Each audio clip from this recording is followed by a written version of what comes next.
por favor. Primeira pergunta. O senhor ali atrás. O cara bem alto.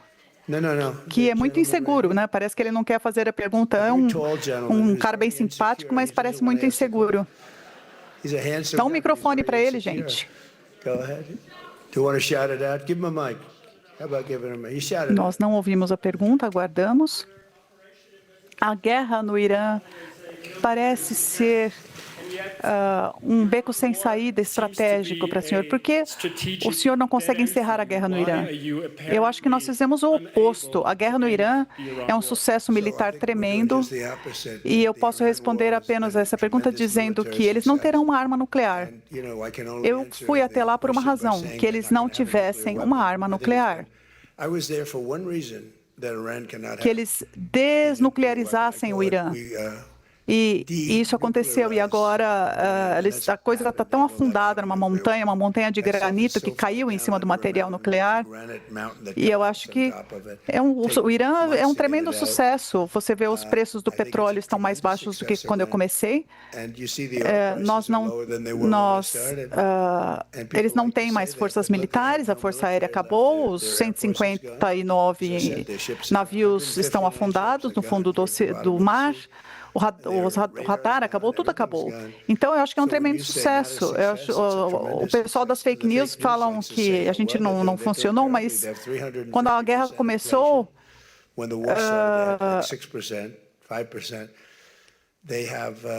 eles não queriam fazer um acordo. E acho que agora eles estão lidando com o Steve Witkoff, com o Jared Kushner, com o J.D. Vance, com o Marco Rubio, com o Scott Bessent. Eles estão lidando com ótimas pessoas. Mas eu acho que eles são um pouco loucos, né? Eles são meio malucos. Falaram do funeral daquela pessoa que foi morta, né? Aquela pessoa que matou várias pessoas, o Khomeini. Ele matou muitas pessoas ao longo dos anos. E nós fizemos o que deveríamos ter feito há 47 anos. Eles são os agressores do Oriente Médio. E em um dia, as forças aéreas, os equipamentos aéreos dele estavam acabados. Não significa que eles não tenham um avião novamente, uma aeronave em algum momento, mas tudo foi os líderes se foram, eles colocaram outros líderes e também foram bom. E eles têm outros agora que também podem ter desaparecido, quem sabe. É assim que eles agem, eles são uma escória. E é isso que eles têm feito há 47 anos. E eu estou fazendo o que é certo para o país, estou fazendo o que é certo para o mundo. Eles mataram milhares, centenas de milhares de pessoas. Eles mataram 52 mil manifestantes nos últimos 3 meses. Então, eu acho que a nossa força militar está indo de forma fenomenal. Temos um bloqueio? Bom, enfim. Vejam o que aconteceu na Venezuela. Foi uma guerra de um dia. E é um país bastante militar, que tinha um dos piores seres humanos na Terra, o Maduro, que agora está preso, aguardando julgamento. Mas o que ele fez para o país foi algo, enfim, não só a relação das drogas, mas ele abria as prisões e liberava as prisões e permitia que elas chegassem no meu país. Com a política de fronteiras abertas do Biden, com a Kamala, vocês se lembram? Ela era a czar das fronteiras.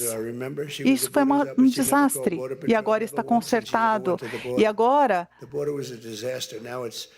tem esses números, são 0 pessoa cruzou a fronteira, as nossas fronteiras, pela fronteira sul. 0 nos últimos 12 meses. E nós tínhamos milhões de pessoas. Parece que foram 25 milhões de pessoas no governo Biden.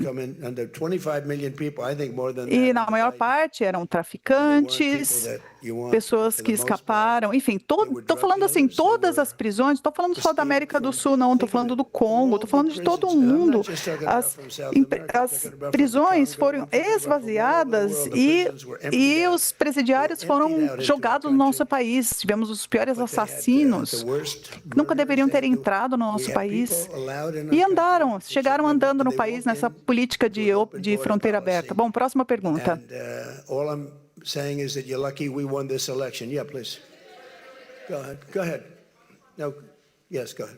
Diga o nome, por favor. Eu sou a Stahl, da NTD, da Epoch Times. O senhor falou do comunismo e que deve ter uma chamada para os americanos em caso dos perigos do comunismo. E o senhor está agora num palco global. Qual seria a sua mensagem para pessoas que vivem sobre regimes comunistas e socialistas e pessoas também que vivem em democracias na Europa e na América e que não percebem o quanto o comunismo está perto delas? Olha, eu acho que a palavra comunismo é algo porque ela é muito fácil de vender. Eu seria o maior comunista do mundo e eu estaria ali com Lenin. Ele dizia que seria bom para todo mundo, que você teria casa de graça, todo mundo gostaria de ter casa de graça. Mas, enfim, você tinha assassinos por todo lado, o comunismo foi um desastre. Ele foi, enfim, tratado durante milhares de anos sob nomes diferentes, mas é a mesma coisa. Eu acho que eu vou muito bem com os hispânicos, por exemplo. Os republicanos têm um número recorde e os hispânicos têm porque eu tenho esses números com eles porque eles vêm de países que eram essencialmente comunistas ou socialistas radicais ou comunistas, enfim. Não tem quase diferença. Quando eles falam sociais-democratas, parece bonito, mas não é bonito, é perigoso também. E eu falo disso no TikTok, eu falo aqui. Mas nunca deu certo e nunca vai dar certo. O que está dando certo são os Estados Unidos. Nós temos mais empregos do que nunca tivemos. As pessoas estão ganhando mais do que nunca. Estou falando de trabalhadores. Trabalhadores estão ganhando salários maiores do que nunca. E é o melhor sistema. Tem falhas, mas tudo tem alguma falha. Mas tem sido incrível. E quando eu vi o que aconteceu, essas pessoas, enfim, que são uns perdidos, né? E eu vejo, é muito perigoso.